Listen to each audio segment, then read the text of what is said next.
चुड़ैल की शादी, डरावनी कहानियां। उस समय रमेश की उम्र कोई 22 से 23 साल थी और आप लोगों को तो पता ही है कि गांवों में इस उम्र में लोग बच्चों के बाप बन जाते हैं, मतलब परिणय बंधन में तो बंध ही जाते हैं।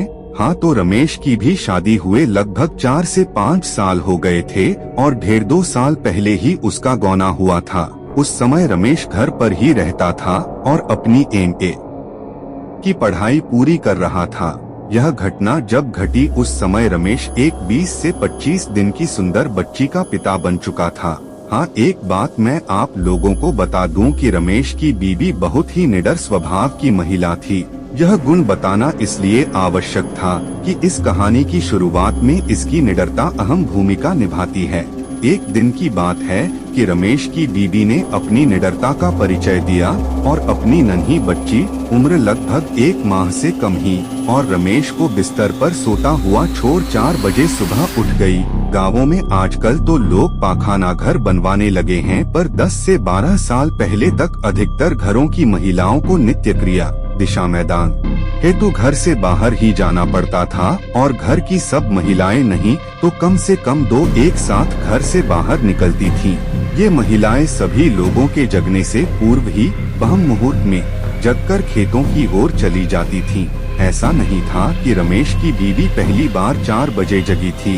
अरे भाई, वह प्रतिदिन 4 बजे ही जगती थी, पर निडरता का परिचय इसलिए कह रहा हूँ कि और दिनों की तरह उसने घर के किसी महिला सदस्य को जगाया नहीं और अकेले ही दिशा मैदान हेतु घर से बाहर निकल पड़ी। दरअसल गांव में लड़कोरी महिला, जच्चा, जिसका बच्चा अभी 6 महीना तक का न हुआ हो, उसको अलवांती बोलते हैं और ऐसा कहा जाता है कि ऐसी महिला पर भूत प्रेत की छाया जल्दी पड़ जाती है या भूत प्रेत ऐसी महिला को जल्दी चपेट में ले लेते हैं।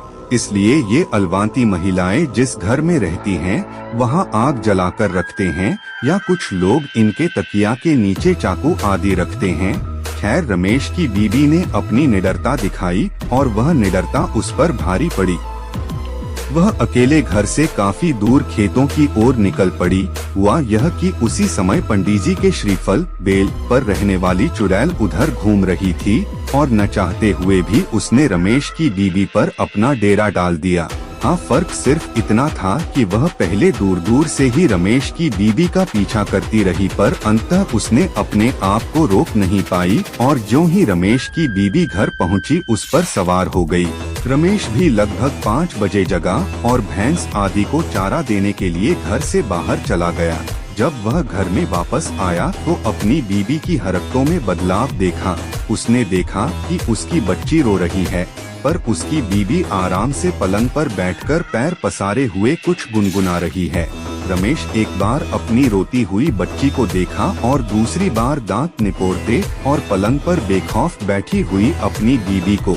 उसको गुस्सा आया और उसने बच्ची को अपनी गोद में उठा लिया और अपनी बीवी पर गरजा, बच्ची रो रही है और तुम्हारे कान पर जू तक नहीं रेंग रही है। अरे यह क्या! रमेश की बीवी ने तो रमेश के इस गुस्से को नजरअंदाज कर दिया और अपने में ही मस्त बनी रही। रमेश का गुस्सा और बढ़े इससे पहले ही रमेश की भाभी वहां आ गईं और रमेश की गोदी में से बच्ची को लेते हुए उसे बाहर जाने के लिए कहा। अरे यह क्या! रमेश का गुस्सा तो अब और भी बढ़ गया। उसे समझ में नहीं आ रहा था कि आज क्या हो रहा है। जो औरत, उसकी बीवी, अपने से बड़ों के उस घर में आते ही पलंग पर से खड़ी हो जाती थी, वही बीवी आज उसके भाभी के आने के बाद भी पलंग पर आराम से बैठे मुस्कुरा रही है। खैर, रमेश तो कुछ नहीं समझा, पर उसकी भाभी को सब कुछ समझ में आ गया और वे हंसने लगी।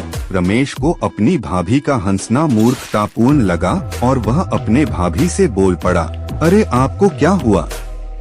ये उल्टी पुल्टी हरकतें कर रही है और आप हैं कि हंसे जा रही हैं। रमेश के इतना कहते ही उसकी भाभी ने उसे मुस्कुराते हुए जबरदस्ती बाहर जाने के लिए कहा और यह भी कहा कि बाहर से दादाजी को बुला लीजिए। भाभी के इतना कहते ही कि दादाजी को बुला लाइए, रमेश सब समझ गया और वह बाहर न जाकर अपनी बीवी के पास ही पलंग पर बैठ गया।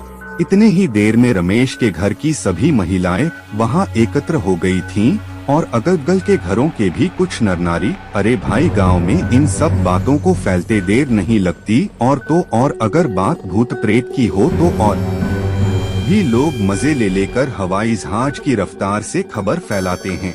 हाँ, तो अब मैं आपको बता दूं कि रमेश के कमरे में लगभग 10 से 12 मर्द औरतों का जमावड़ा हो चुका था और रमेश ने भी सबको मना कर दिया कि यह खबर खेतों की ओर गए दादाजी के कान तक नहीं पहुंचनी चाहिए। दरअसल वह अपने आप को लोगों की नजरों में बहुत बुद्धिमान और निडर साबित करना चाहता था। वह तनकर अपनी बीवी के सामने बैठ गया और अपनी बीवी से कुछ जानने के लिए प्रश्नों की बौछार शुरू कर दी। रमेश, कौन हो तुम? रमेश की बीवी कुछ न बोली, केवल मुस्कुराकर रह गई। रमेश ओझाओं की तरह फिर गुर्राया, मुझे ऐसा वैसा न समझ, मैं तुमको भस्म कर दूंगा। रमेश की बीवी फिर से मुस्कुराई, पर इस बार थोड़ा तनकर बोली, तुम चाहते क्या हो? बहुत सारे लोगों को वहाँ पाकर रमेश थोड़ा अकड़ेबाजों जैसा बोला, तुम मत बोल, मेरे साथ रिस्पेक्ट से बातें कर। तुम्हें पता नहीं कि मैं ब्राह्मण कुमार हूँ और उस पर भी बजरंगबली का भक्त। रमेश ने इतना कहते ही उसकी बीवी चुड़ैल से पीड़ित थोड़ा सकपकाकर बोली, मैं पंडित जी के श्रीफल पर की चुड़ैल हूँ। अपने बीवी के मुख से इतना सुनते ही तो रमेश को और भी जोश आ गया। उसे लगने लगा कि अब मैं वास्तव में इस पर काबू पा लूंगा। वहाँ खड़े लोग कौतूहल पूर्वक रमेश और उसकी बीवी की बातों को सुन रहे थे और मन ही मन प्रसन्न हो रहे थे। अरे भाई, मनोरंजन जो हो रहा था उनका। रमेश फिर बोला, अच्छा, पर तूने इसको पकड़ा क्यों? तुमके पता नहीं कि यह एक ब्राह्मण की बहू है और नियमित पूजा पाठ भी करती है। रमेश की चुड़ैल पीड़ित बीवी बोली, मैंने इसको जानबूझकर नहीं पकड़ा, इसको पकड़ना तो मेरी मजबूरी हो गई थी। यह इस हालत में अकेले बाहर गई क्यों? खैर, अब मैं जा रही हूँ, मैं खुद ही अब अधिक देर यहाँ नहीं रह सकती। रमेश अपने बीवी की इन बातों को सुनकर बोला, क्यों, क्या हुआ, डर गई न मुझसे? रमेश के इतना कहते ही फिर उसकी बीवी मुस्कुराई और बोली, तुमसे क्या डर? मैं तो उससे डर रही हूँ जो इस घर पर लटक रहा है और मुझे जला रहा है। अब उसका ताप मुझे सहन नहीं हो रहा है। दरअसल बात यह थी कि रमेश के घर के ठीक पीछे एक पीपल का पेड़ था और गांव वाले उस पेड़ को बांसदेव बाबा कहते थे।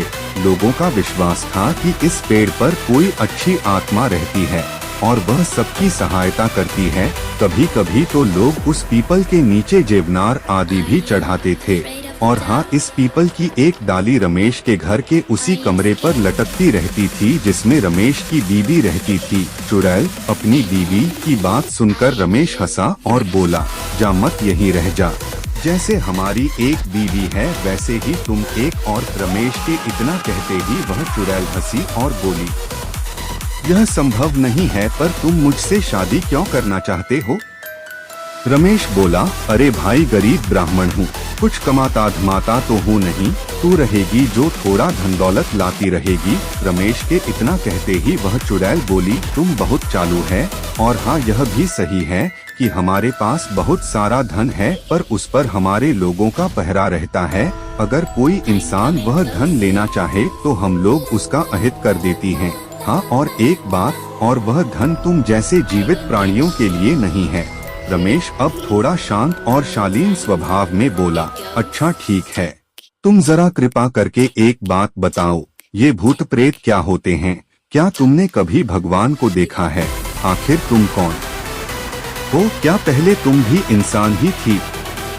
चुड़ैल भी थोड़ा शांत थी और शांत थे वहाँ उपस्थित सभी लोग, क्योंकि सब लोग इन प्रश्नों का उत्तर जानना चाहते थे।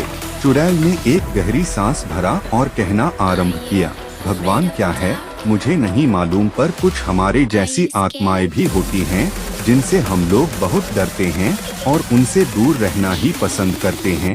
हम लोग उनसे क्यों डरती हैं यह भी मुझे पता नहीं। वैसे हम लोग पूजा पाठ करने वाले लोगों के पास भी भटकना पसंद नहीं करते और मंत्रों आदि से भी डरते हैं। रमेश फिर पूछा, खैर ये बताओ कि तुम इसके पहले क्या थी? तुम्हारा घर कहाँ था? तुम चुड़ैल कैसे बन गई? चुड़ैल ने रमेश की बातों को अनसुना करते हुए कहा, नहीं नहीं, अब मैं जा रही हूँ, अब और मैं यहाँ नहीं रुक सकती, वे आ रहे हैं।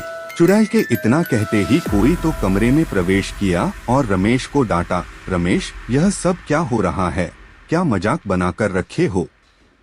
रमेश कुछ बोले इससे पहले ही क्या देखता है कि उसकी बीबी ने साड़ी का पल्लू झट से अपने सर पर रख लिया और हड़बड़ाकर पलंग पर से उतरकर नीचे बैठ गई और धीरे धीरे मेरी बेटी कहते हुए रमेश की भाभी की गोद में से बच्ची को लेकर दूध पिलाने लगी। रमेश ने एक दृष्टि अपने दादाजी की ओर डाला और मन ही मन बुदबुदाया, आपको अभी आना था, सब खेल बिगाड़ दिए। आधे घंटे बाद आते तो क्या बिगड़ जाता।